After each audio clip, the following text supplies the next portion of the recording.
Jake Morrison stood on the bridge of his ship and watched the alien fleet approach Earth. He had been captain of the UES Valiant for 3 years now, and in all that time he had never seen so many alien ships in one place. The massive vessels moved through space like metal whales, their hulls gleaming under the light of distant stars. Something felt wrong about this visit, but Jake could not put his finger on what it was. Lisa Parker walked up beside him and checked her scanner readings. She was his first officer and had been with him since the beginning of their mission. Her face showed worry as she looked at the data streaming across her screen. The ships approaching Earth were not the usual trade vessels they had grown accustomed to seeing. These were warships, heavily armed and moving in attack formation.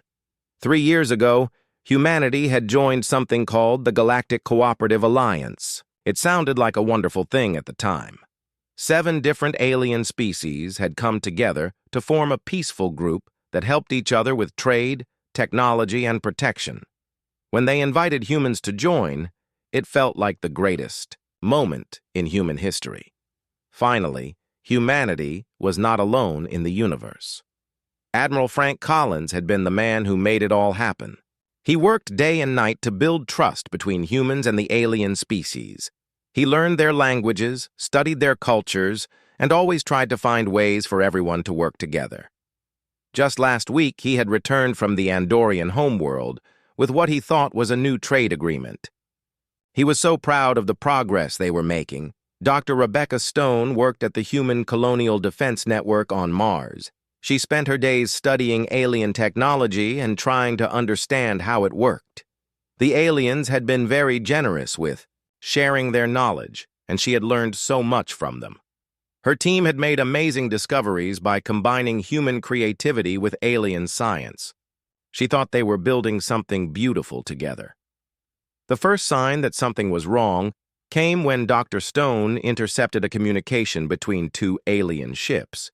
She was working late in her laboratory when her equipment picked up a signal that was not meant for human ears. The message was in the Xanthari language, which she had learned to understand over the past few years. What she heard made her blood run cold. The aliens were not coming to Earth for trade or friendship. They were coming to destroy humanity completely. The message talked about how humans had become too dangerous to be allowed to live.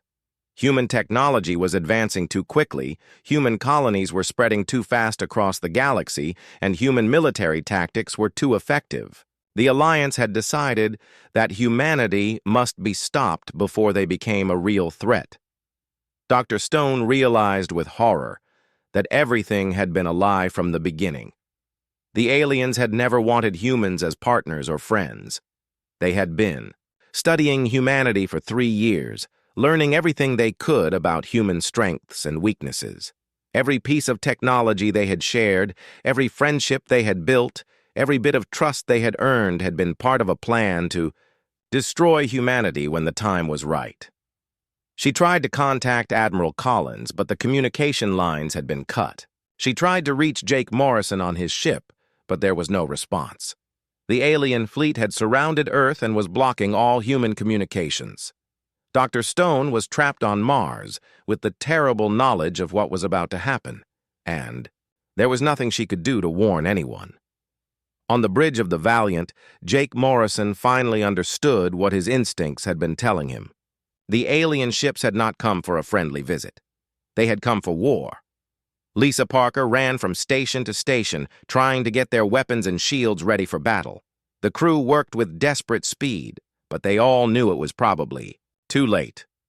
Admiral Collins was in his office on Earth when the first alien ships opened fire. He had been reading reports about the new trade agreement when the explosions began. Through his window, he could see the orbital defense platforms being destroyed one by one. The alien weapons cut through human shields like they were made of paper. It was clear that the aliens knew exactly how to defeat every human defense. The attack was perfectly coordinated and completely devastating. The aliens struck every major human colony at the same time. Earth's cities were bombed from orbit. The colonies on Mars, Luna, and the outer planets came under attack within minutes. of each other. Human fleets that tried to fight back were destroyed before they could even fire their weapons. Dr. Stone watched from her laboratory as alien ships landed on Mars. She could see alien soldiers marching through the corridors of her research facility. They moved with the confidence of beings who knew exactly where everything was located. They had studied the layout of every human building, memorized the location of every important facility, and planned for every possible human response. As the first day of the war ended, humanity lay in ruins. Billions of people were dead, and most of the human fleet was destroyed. The aliens had achieved total surprise and overwhelming victory. They had used humanity's trust and openness against them in the most terrible way possible. Jake Morrison and the crew of the Valiant were among the few survivors. His ship had been damaged in the attack, but it was still flying. As they escaped into deep space, Jake looked back at Earth and made a promise. Somehow, some way, humanity would survive this betrayal and make the aliens pay for what they had done. 3 months had passed since the alien attack, and Earth was no longer the beautiful blue world that humanity had called home. The once proud cities lay in smoking ruins, and the skies were dark with ash and debris. The Galactic Alliance had won their surprise attack, but they had not managed to kill every human. Small groups of survivors hid in the wreckage, planning their next move. Danny Wright had been a cargo ship captain before the war, but now he commanded one of the last human warships still flying. The UES Defiance was badly damaged and running, low on supplies, but it was still the most powerful ship in his small convoy of refugee vessels.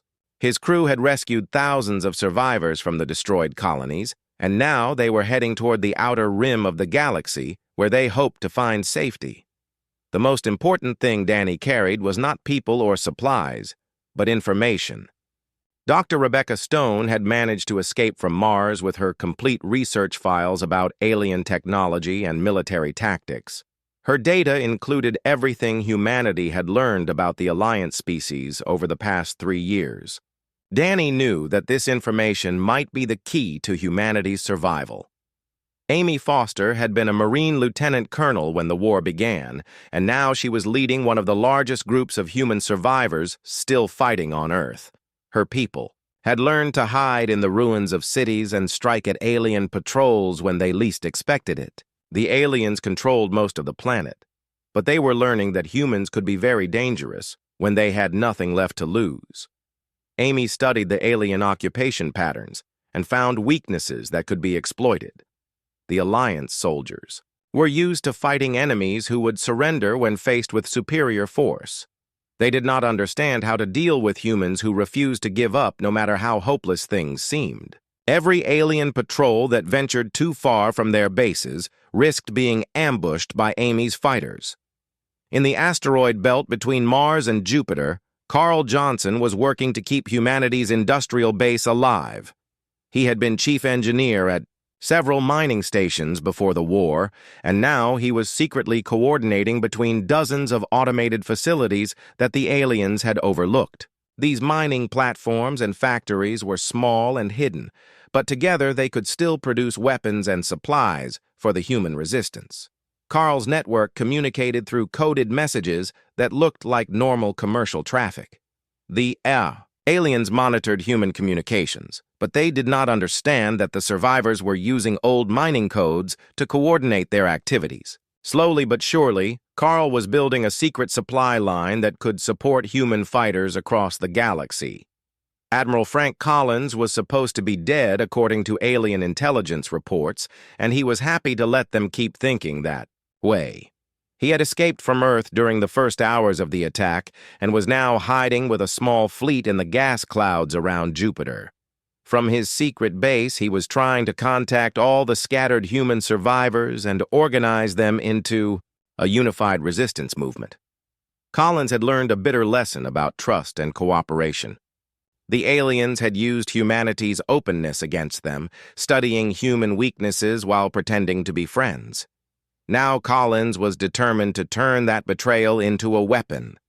He knew more about alien psychology and tactics than any other human, and he was planning to use that knowledge to strike back. The Alliance leaders believed they had achieved total victory over humanity. Their reports claimed that the remaining human population would either surrender or die out within a few years. They had moved most of their forces away from human space to deal with other concerns in the galaxy.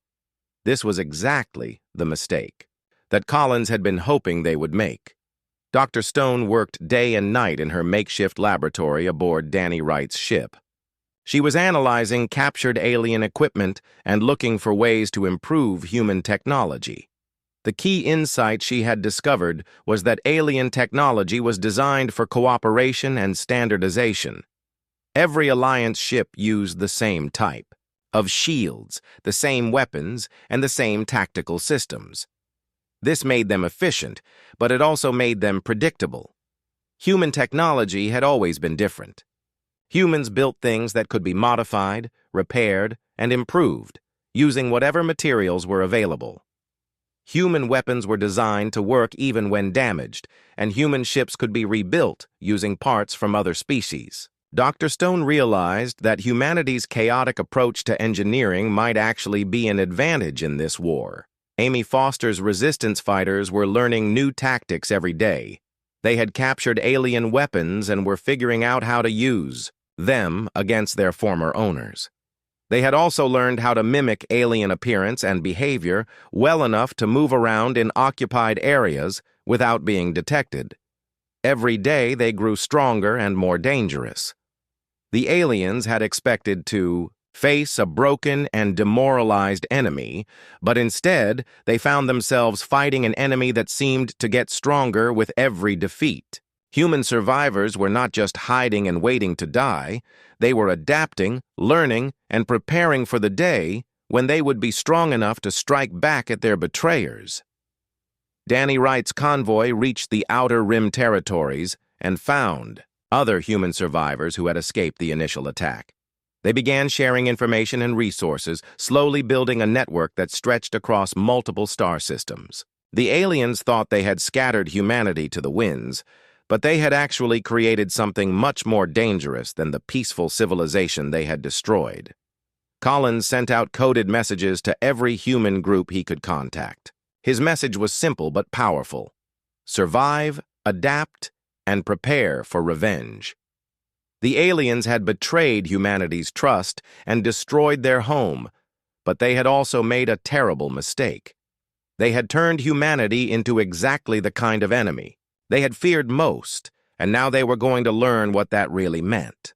2 years into the occupation, the Galactic Alliance was beginning to realize that they had made a serious mistake. What should have been a simple cleanup operation had turned into a galaxy-wide nightmare that was costing them more resources and lives than they had ever imagined possible. The humans were not behaving like any other species the Alliance had ever conquered. Danny Wright's refugee fleet had become something much more dangerous than a group of survivors running for their lives. His ships struck at Alliance supply convoys across 3 different sectors of space, appearing without warning to destroy alien vessels before vanishing back into the void. The Alliance had never faced an enemy that treated the entire galaxy as their battlefield. Danny had learned to think like a predator rather than a victim. His ships moved constantly, never staying in one place long enough for the aliens to track them down. They used captured alien fuel and supplies, which meant they could operate far from any human base. Every Alliance ship they destroyed made them stronger, while every loss weakened their enemies. Dr. Rebecca Stone had made a breakthrough that changed everything. Working in hidden laboratories scattered across the Outer Rim, she had successfully reverse-engineered Alliance shield technology and found ways to improve it. Her discovery came from understanding that alien technology was based on cooperation and standardization, while human technology thrived on improvisation and constant modification. The new human shields could adapt to different types of weapons in real time, something that alien technology could not do. Dr. Stone's team had also developed weapons that could penetrate any known Alliance defense system. They were building a technological edge that the aliens had never expected humans to achieve. Amy Foster's resistance network had grown from a few hundred Marines to thousands of cells operating across Alliance-controlled space. Her people had learned to mimic alien species well enough to infiltrate their facilities and turn their own technology against them. Every Alliance victory now came at a price that was becoming harder and harder for them to pay. Amy had written a manual on guerrilla warfare that was being copied and shared among human resistance groups throughout the galaxy. Her tactics were simple but effective. Never fight on the enemy's terms, always hit them where they least expect it, and make every victory cost them more than they can afford to lose. The Alliance occupation forces were discovering that humans were different from any enemy they had faced before. Other species would surrender when faced with overwhelming force, but humans seemed to become more dangerous when they were pushed to the edge of extinction. Alliance patrols that ventured into human territory often simply disappeared, with no survivors to report what had happened to them. Carl Johnson's industrial network had evolved into something the Alliance could not understand or stop. His facilities were mobile, capable of moving from asteroid to asteroid while producing weapons and ships specifically designed to exploit Alliance weaknesses. The aliens could destroy his factories, but they could not prevent him from building new ones somewhere else. Carl's engineers had learned to build ships using salvaged Alliance materials, which meant that every destroyed alien vessel became a potential weapon against them. His network could produce modified human technology that was both more reliable and more deadly than anything the Alliance had seen before. The survivors were not just hiding and scraping by, they were building an industrial base that could support a real war. Admiral Frank Collins monitored these developments from his hidden fleet, watching as the Alliance's unity began to fracture under pressure. The different alien species were starting to blame each other for the failure of their occupation.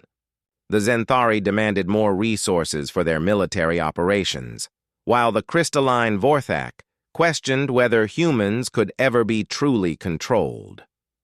Collins had been studying Alliance psychology for years, and he understood their weaknesses better than they understood themselves. The Alliance worked because each species believed that cooperation was more profitable than conflict.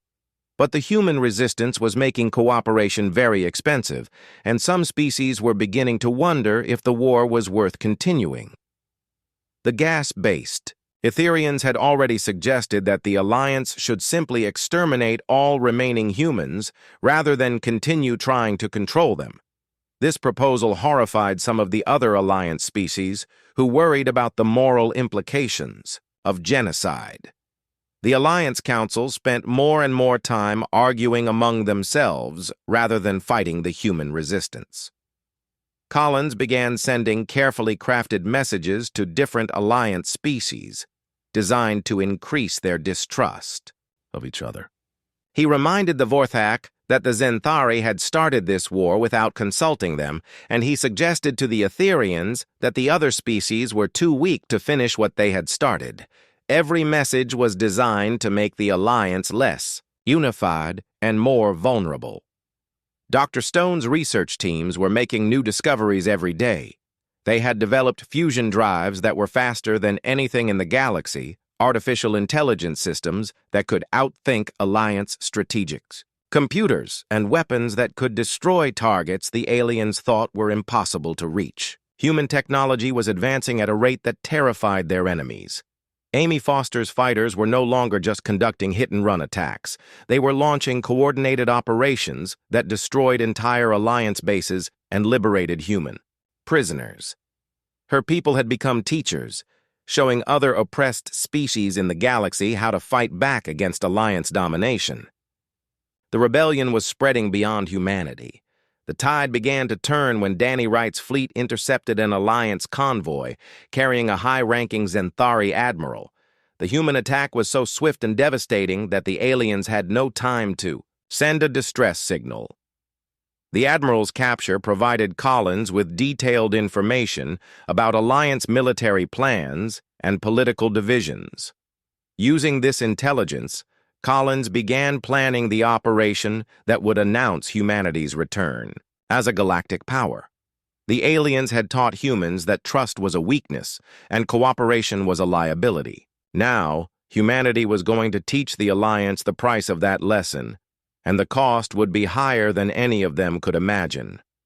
The scattered, peaceful human colonies of the past were gone forever, replaced by a unified war machine driven by a single purpose, the complete destruction of every species that had betrayed them. The Alliance had created exactly what they had feared most, and now they were going to discover what they had unleashed upon the galaxy. By the 5th year of the war, humanity had become something the Galactic Alliance had never encountered in their long history of conquest. Every defeat had taught humans new lessons, every victory had forged stronger resolve, and every betrayal had hardened their determination to survive. The scattered refugees who had fled Earth 5 years ago were now a force that made the entire galaxy tremble. Danny Wright's fleet had grown into a full battle group that incorporated captured Alliance vessels modified with human technology. His tactical doctrine combined human unpredictability with alien firepower, creating a hybrid force that no Alliance commander could anticipate or counter. The aliens had built their ships for standardized warfare, but humans had learned to make every battle unique. Danny's latest victory had come at the expense of a Zenthari battle fleet that outnumbered his ships 3-1. The aliens had expected a conventional engagement, but Danny's forces had used modified asteroid mining charges to create an artificial meteor shower that destroyed half the enemy fleet before the battle even began. The survivors had surrendered, rather than face more human creativity.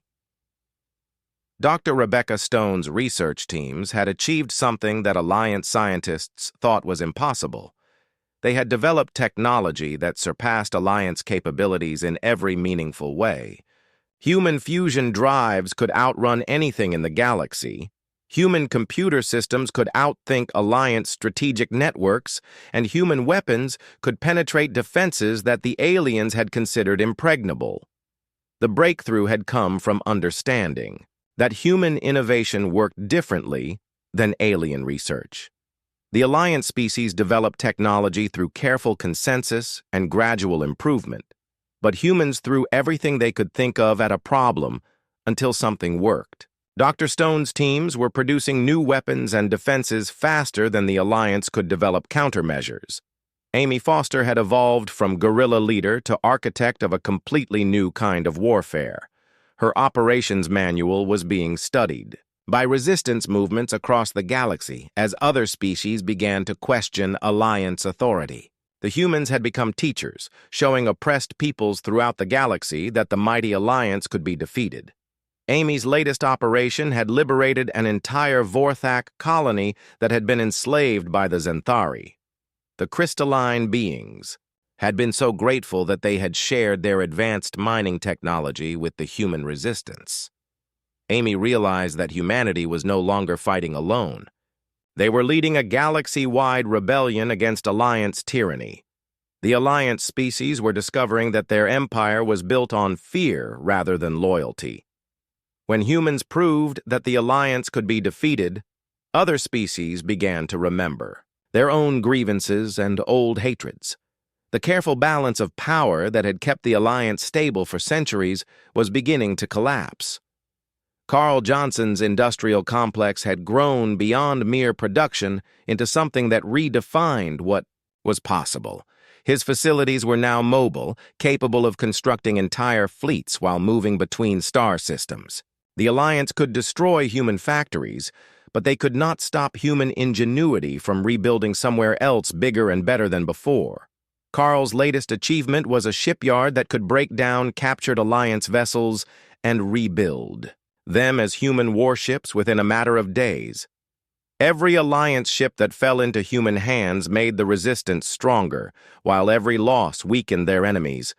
The mathematics of the war were turning decisively in humanity's favor. Admiral Frank Collins had been preparing for this moment for 5 years. His hidden fleet had grown to 300 ships, each one incorporating captured Alliance technology and human innovation in ways that no alien engineer had ever imagined. The time had come to reveal to the galaxy that humanity was no longer running or hiding. The Battle of Kepler Station became the turning point that changed everything.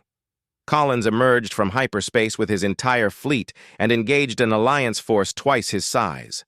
The alien commanders had expected to face desperate refugees, but instead, they encountered a military force that had learned to combine the best of human and alien technology. The battle lasted only 6 hours, but it sent shockwaves across the galaxy.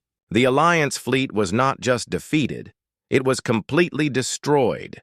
Human weapons tore through alien shields like they were made of paper. Human ships moved with speed and agility that no Alliance pilot could match, and human tactics displayed, a creativity that left the enemy commanders helpless.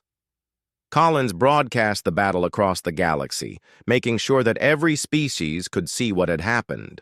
The message was clear: humanity was back, and they were stronger than ever. The Alliance had created a monster when they betrayed humanity's trust, and now that monster was coming for them. Dr. Stone's technology had made the victory possible, but it was human determination that made it devastating. The crews of Collins' ships fought with a fury that the aliens could not understand or match. Every human pilot remembered Earth burning, every gunner thought of the billions who had died in the initial attack, and every ship captain knew that surrender was not an option. Amy Foster watched the battle from her hidden base and smiled for the first time in 5 years.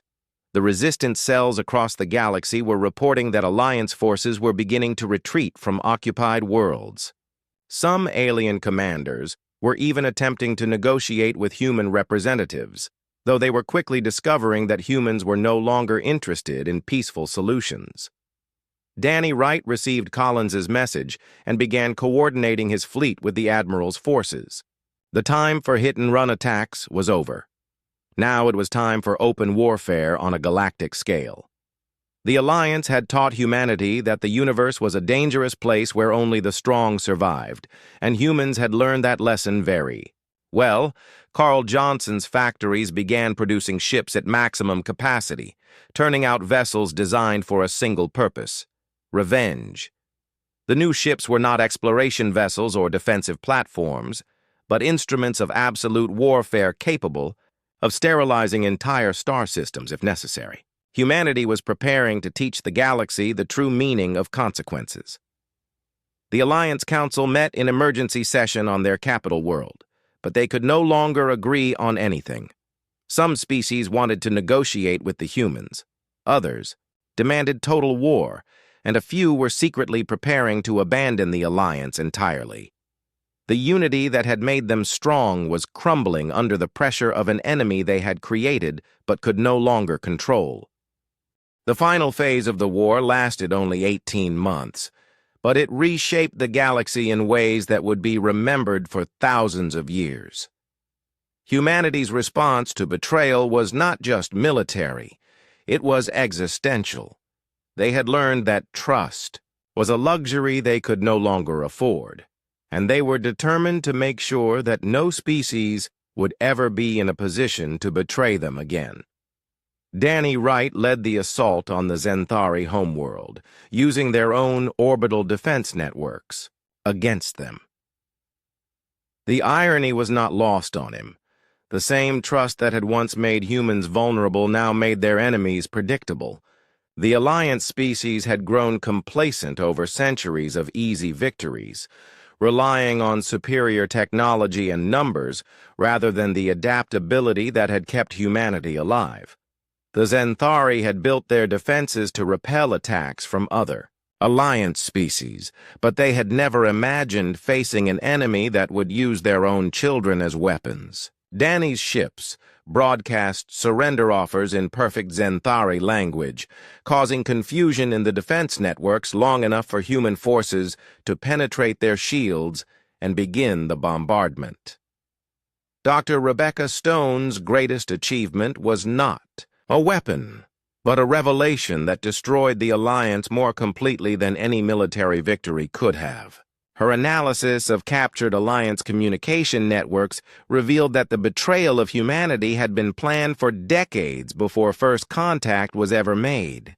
Every human innovation, every diplomatic gesture, every act of goodwill had been cataloged and weaponized against them.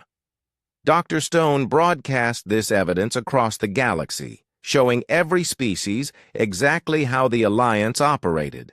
The revelation turned Alliance member species against each other as they realized that their own betrayals might be next. The careful web of alliances and dependencies that held the Alliance together began to unravel as each species started looking out for themselves. Amy Foster's ground forces were no longer the desperate resistance fighters they had been 5 years ago. They were a professional military organization that specialized in the complete destruction of enemy forces. Each victory was methodical, thorough, and irreversible. The Alliance had taught humanity about the cost of trust, and humanity was determined to ensure that lesson was never forgotten. Amy's forces liberated world after world, but they were not the same humans who had once sought peace among the stars. They had been forged in the fire of betrayal and hardened by years of desperate fighting. They showed no mercy to Alliance forces and no interest in negotiation or compromise. The time for diplomacy had ended the day Earth burned.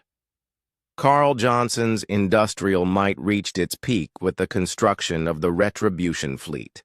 1,000 ships designed for a single purpose.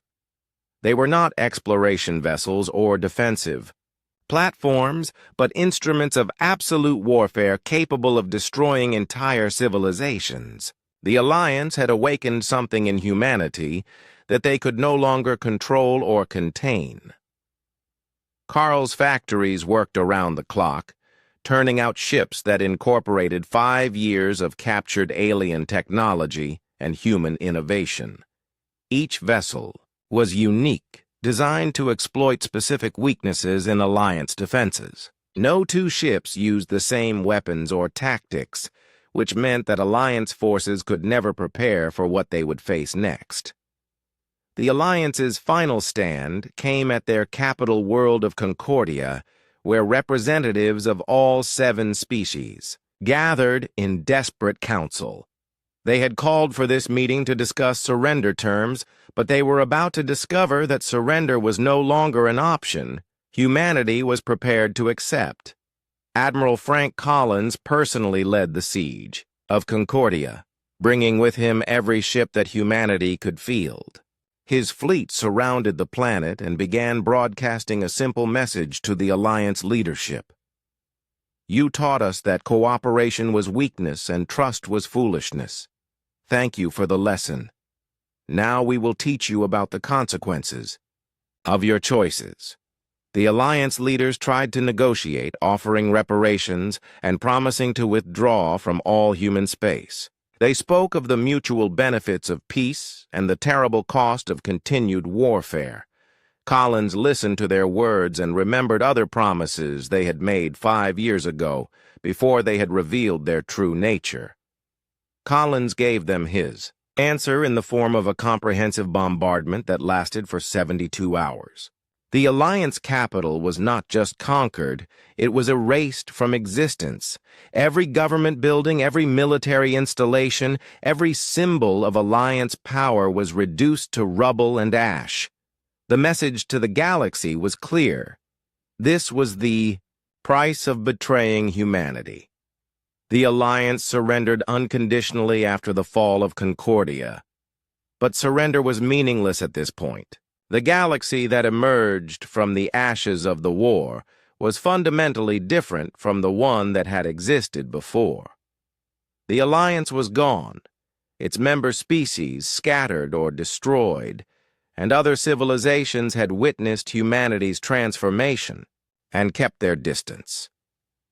Dr. Stone's final report cataloged the complete destruction of Alliance civilization and the emergence of a new galactic order. Humanity stood alone among the stars, no longer the optimistic explorers they had once been. They had learned the universe's cruelest truth, that trust, once betrayed, could never be restored. Amy Foster established military bases on former Alliance worlds, ensuring that humanity would never again be vulnerable to surprise attack. Her forces maintained constant patrols throughout the galaxy, watching for any sign that other species might be planning hostile action against human interests. Danny Wright's fleets began exploring beyond the former Alliance territory, making contact with civilizations that had never heard of humanity before. These first meetings were very different from the ones that had led to humanity joining the Alliance. There were no offers of friendship or cooperation, no exchanges of culture or technology. There were only warnings about what would happen to anyone who threatened humanity. Carl Johnson's factories continued producing ships and weapons, maintaining humanity's technological edge over any potential enemies. His industrial network had grown to span dozens of star systems, ensuring that humanity would always have the resources needed to defend themselves or strike at their enemies. The galaxy remembered the price of betraying humanity for millennia to come. Other species spoke in whispered tones about the humans who had turned from peaceful explorers into unstoppable warriors in the span of just 5 years. The Alliance had succeeded in teaching humanity that the universe was a dangerous place, but they had paid the ultimate price for that lesson. 10 years had passed since the fall of the Galactic Alliance, and the galaxy had learned to live with the reality of human dominance. The scattered remnants of Alliance species huddled in remote star systems, while other civilizations maintained careful neutrality whenever human ships appeared in their space. Humanity had become the boogeyman that parents used to frighten their children, a species so dangerous that even mentioning them in the wrong context could invite disaster. Danny Wright now commanded the largest human fleet in the galaxy, patrolling the Outer Rim territories where new civilizations occasionally made the mistake of thinking they could challenge humanity. His ships moved through space like predators, always watching and always ready to strike. The peaceful cargo captain of 15 years ago was gone, replaced by a man who understood that strength was the only language the universe truly respected. Danny's latest mission had taken him to a system where a species called the Kalari had been raiding human shipping routes. The Kalari were insectoid beings who thought their natural armor and hive mentality would protect them from human retaliation. They had learned the hard way that humanity no longer distinguished between major threats and minor annoyances. The Kalari homeworld was now a monument to human efficiency. Danny's forces had needed only 6 hours to completely destroy their military capability and reduce their cities to ash. The survivors were allowed to live, but only as a warning to other species about what happened when humanity was provoked. The galaxy needed reminders occasionally. Dr. Rebecca Stone had become something more than a scientist in the years since the war. She was now the architect of humanity's technological supremacy, leading research teams that pushed the boundaries of what was possible. Her laboratories produced weapons and defenses that kept humanity decades ahead of any potential rival, ensuring that no one would ever again have the power to threaten human civilization. Dr. Stone's latest project was something that would have horrified the peaceful researcher of 20 years ago.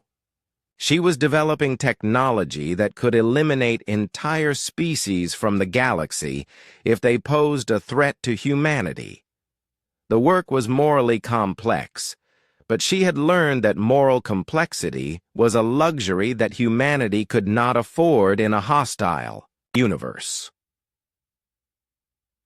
The breakthrough had come from studying Alliance records of extinct civilizations. The Alliance had destroyed dozens of species over the centuries, always claiming it was for the greater good of galactic stability. Dr. Stone realized that humanity could do the same thing, but with greater efficiency and less hypocrisy.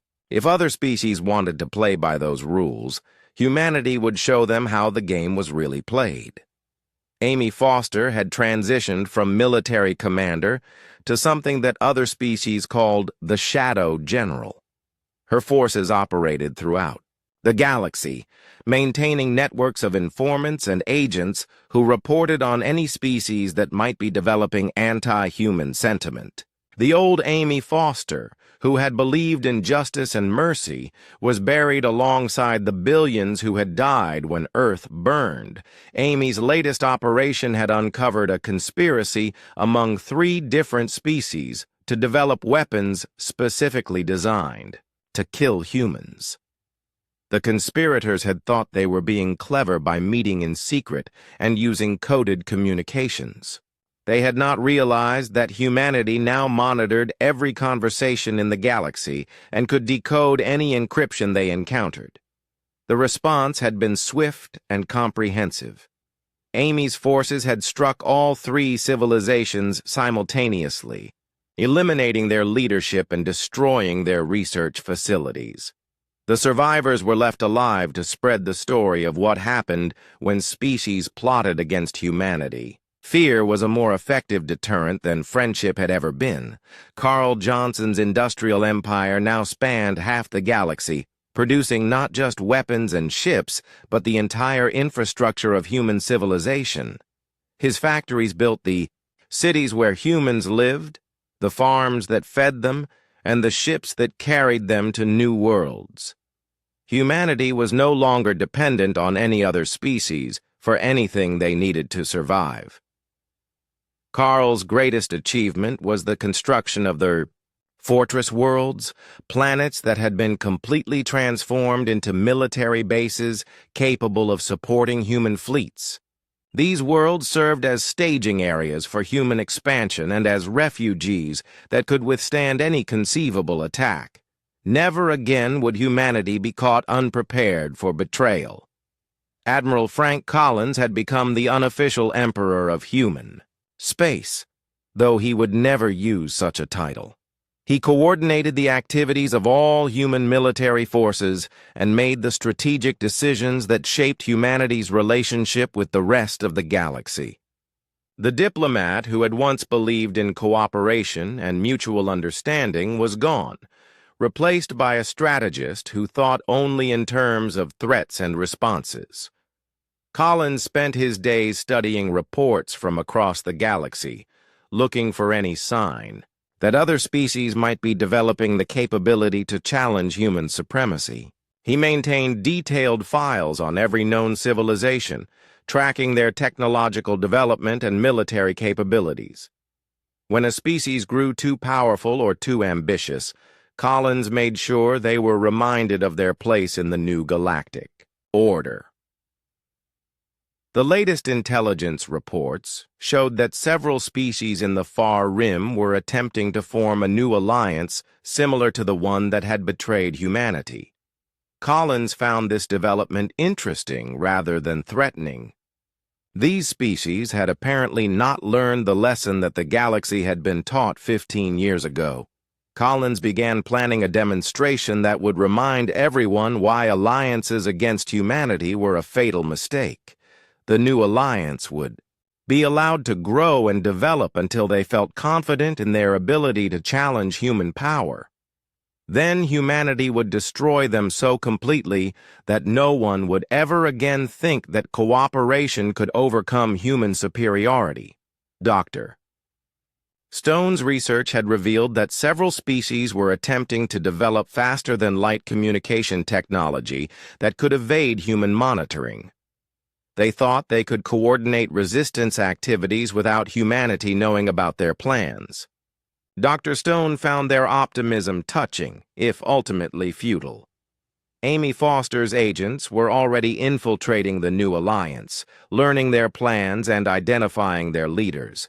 When the time came to act, humanity would know everything about their enemies, while their enemies knew nothing about what was coming for them. It was the same pattern that had destroyed the original alliance, and it would be just as effective the second time. Danny Wright received his orders and began positioning his fleets for the coming demonstration. His ships moved quietly through space, taking up positions around the worlds of the new alliance. The aliens thought they were building something that could challenge humanity, but they were actually preparing their own destruction. Humanity had learned the most important lesson the universe could teach. That strength was the only thing that mattered, and mercy was a weakness that could never be afforded. The galaxy would be reminded of this truth as often as necessary until every species understood their place in the new order that humanity had created from the ashes of the old. 15 years after the fall of the Alliance, humanity had become something that even they themselves sometimes found difficult to recognize. The species that had once reached out to the stars with hope and wonder had evolved into something far more pragmatic and infinitely more dangerous. Every human child now learned the lesson of betrayal before they learned to walk, ensuring that future generations would never repeat the mistakes of the past. Danny Wright stood on the bridge of his flagship, watching as the newest alliance of alien species prepared for what they believed would be their moment of triumph. Intelligence reports indicated that 5 different species had spent the last 3 years building a combined fleet of over 2,000 ships, all designed with one purpose: the destruction of humanity. Danny found their confidence both admirable and tragically misguided. The aliens had learned nothing from the fate of the original alliance. They still believed that superior numbers and conventional tactics could overcome human innovation and determination. Danny's fleet numbered only 400 ships, but each vessel incorporated 20 years of continuous technological advancement and combat experience that no other species could match. Dr. Rebecca Stone watched the approaching battle from her research station, where she had been working on humanity's most ambitious project yet. The Extinction Protocol was designed to ensure that humanity would never again face an existential threat from any alien species. The technology could rewrite the genetic code of entire populations, turning their own biology against them in ways that were both elegant and utterly final. Dr. Stone felt no moral conflict about her work anymore. The universe had taught humanity that survival required the willingness to do whatever was necessary, regardless of the cost to others. The aliens approaching human space had made their choice when they decided to challenge humanity's dominance. Now they would learn the consequences of that decision. Amy Foster coordinated intelligence operations across the galaxy, watching as alien species who thought they were acting in secret revealed every detail of their plans to human observers. Her network of agents and informants had grown so comprehensive that humanity now knew more about alien civilizations than they knew about themselves. Amy's latest reports confirmed what everyone had suspected. The new alliance was driven by the same arrogance and sense of superiority that had motivated the original alliance.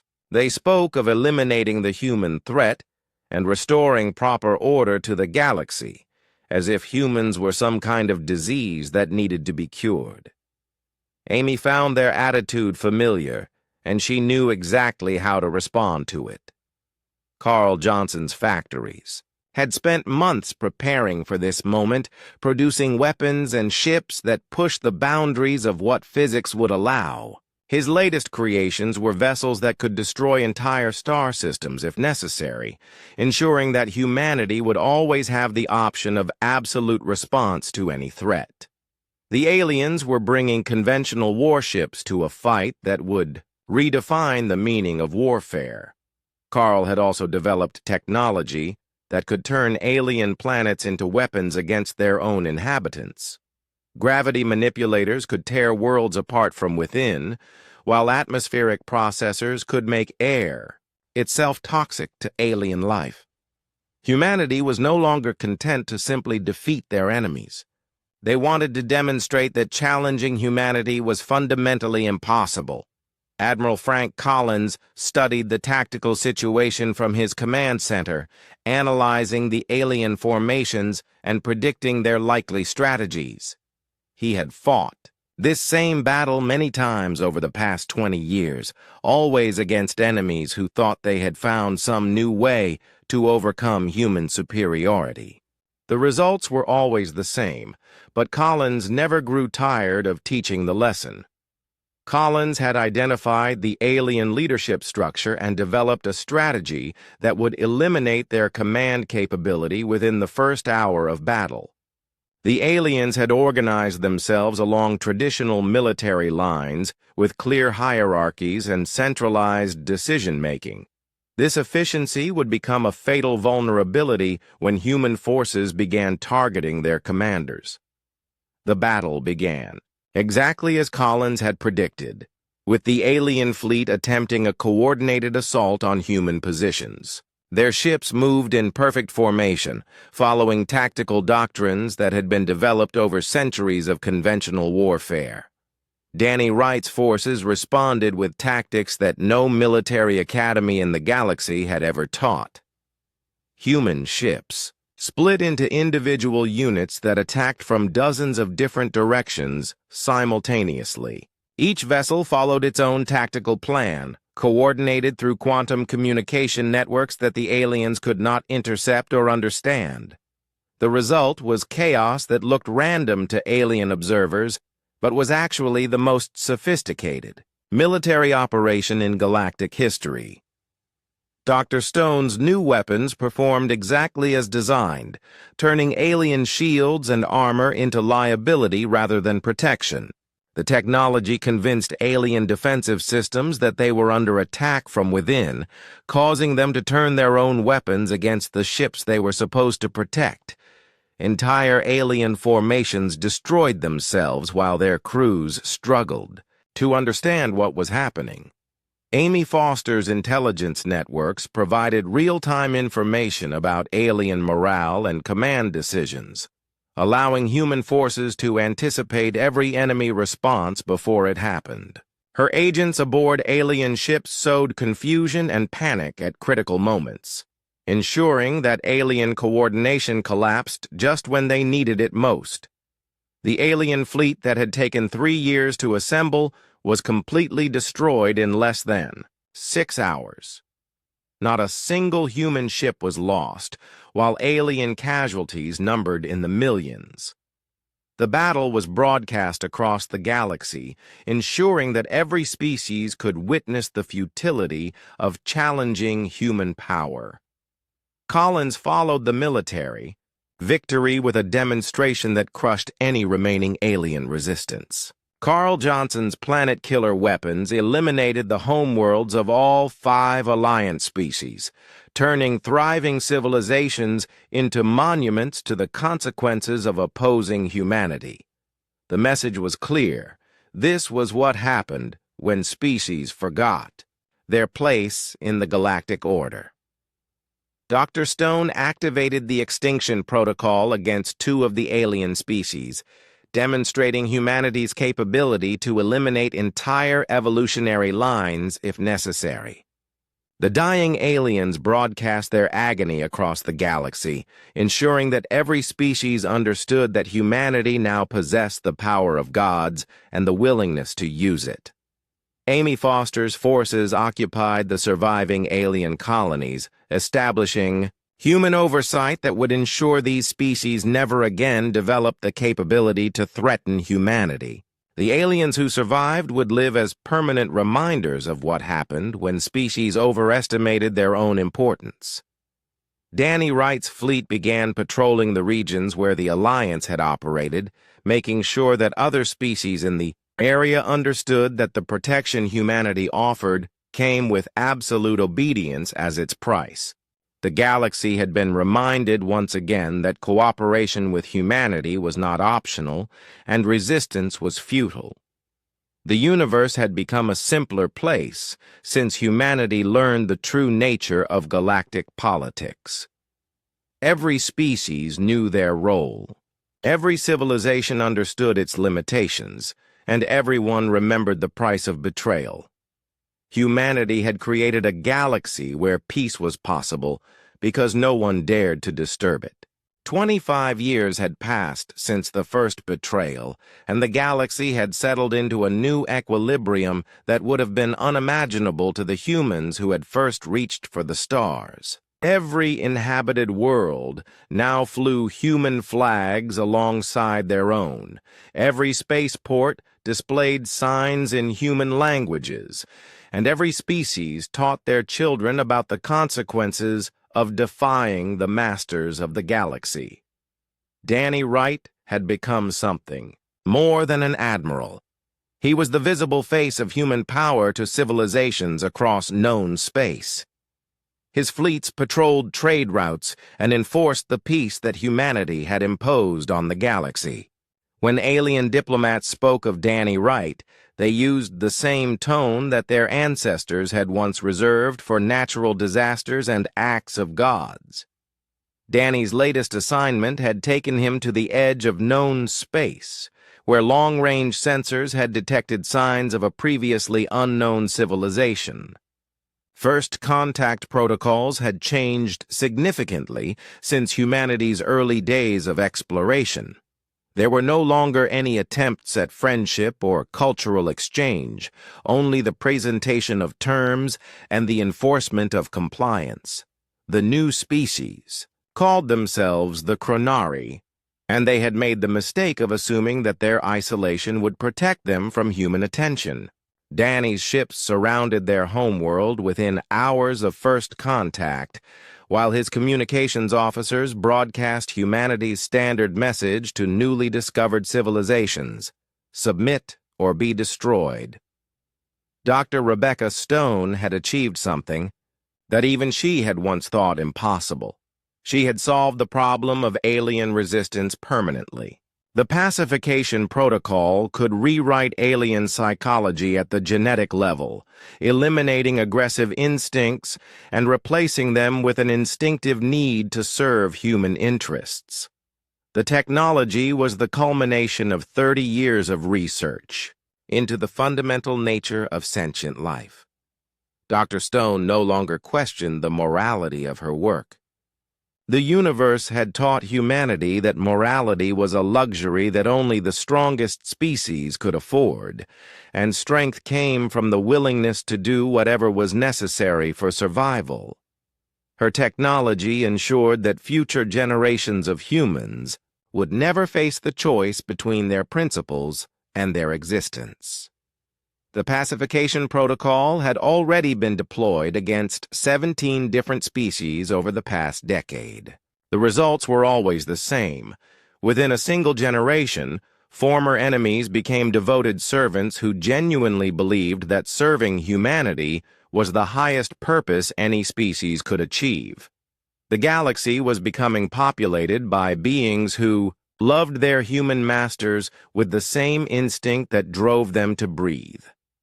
Amy Foster had evolved beyond military command into something that historians would remember as the architect of the new galactic order. Her intelligence networks monitored every conversation on every world, ensuring that dangerous thoughts were identified and eliminated before they could spread. The old Amy Foster, who had believed in justice and freedom, was a relic of a more innocent time. Amy's greatest achievement was the development of the Thought Police, specially trained human agents who could identify and eliminate potential resistance before it became actual rebellion. These agents operated on every world, moving through alien populations like antibodies through a body, maintaining the health of the new order by removing anything that might threaten it. The latest reports from Amy's agents indicated that some alien intellectuals were beginning to question why their species served humanity so devotedly. These dangerous thoughts were quickly traced to their sources, and the individuals involved were subjected to enhanced pacification procedures that eliminated their capacity for independent thinking entirely. Carl Johnson's industrial empire now spanned the entire galaxy, with factories on every habitable world and mining operations in every system. His greatest creation was the Resource Extraction Protocol, a system that could strip entire planets of useful materials while keeping the native populations alive and productive. The galaxy had become humanity's garden, carefully cultivated to produce everything they needed. Carl's factories no longer produced just weapons and ships, but the entire infrastructure of galactic civilization. Every building, every vehicle, every piece of technology in the galaxy was manufactured according to human specifications and designed to serve human needs. Other species were allowed to use these products, but only as guests in a galaxy that belonged entirely to humanity. Admiral Frank Collins had become the unofficial emperor of known space, though he still preferred to work behind the scenes rather than accept formal titles. His strategic planning had created a galactic government that was both absolutely effective and completely invisible to most of its subjects. The old dream of galactic democracy had been replaced by something far more efficient. Collins spent his days planning for challenges that might emerge in the distant future. His analysts studied theoretical threats that might arise over the next 1,000 years, developing contingency plans that would ensure human dominance regardless of what the universe might throw at them. The betrayal that had nearly destroyed humanity would never be allowed to happen again. The latest intelligence reports suggested that some species in distant galaxies might pose a theoretical threat to human interests in the far future. Collins began planning expeditions that would address these potential problems before they became actual dangers. Humanity had learned to think in terms of geological time, ensuring their dominance over periods that other species could barely imagine. Danny Wright received word that the Chronari had accepted human terms and were requesting immediate implementation of the pacification protocol. Their leaders had studied the fate of species that had resisted humanity and decided that voluntary submission was preferable to forced compliance. Danny approved their request and added another species to the growing list of humanity's devoted. Servants Dr. Stone began preparing the genetic modifications that would transform the Chronari from potential enemies into loyal allies within a single generation. The process was now so refined that the aliens would not even realize that their thoughts and instincts had been altered. They would simply wake up one day with an overwhelming desire to serve humanity, and they would spend the rest of their lives grateful for the opportunity to do so. Amy Foster's agents began establishing monitoring stations throughout Chronari space, ensuring that the transition to human oversight proceeded smoothly. Her people would watch for any signs of resistance or independent thinking, ready to intervene if any Chronari individual proved immune to the pacification process. Carl Johnson's surveyors identified useful resources in the Chronari system and began planning extraction operations that would transform their worlds into productive assets for the human empire. The Chronari would be allowed to continue living on their planets, but only as caretakers for resources that belonged to humanity. The galaxy had become exactly what humanity needed it to be, a vast garden tended by devoted servants who genuinely believed that their greatest joy came from serving their human masters. The species that had once betrayed humanity's trust had taught them the most valuable lesson in the universe, that power without illusion was the only foundation for lasting peace. Humanity no longer needed to worry about betrayal because they had eliminated the capacity for betrayal from every species they encountered. The galaxy was finally safe, not because everyone had learned to trust each other, but because everyone except humanity had learned that trust was a privilege that had to be earned through absolute obedience. The stars themselves seemed brighter in this new universe, as if the cosmos itself approved of the order that humanity had created from the chaos of ancient betrayals.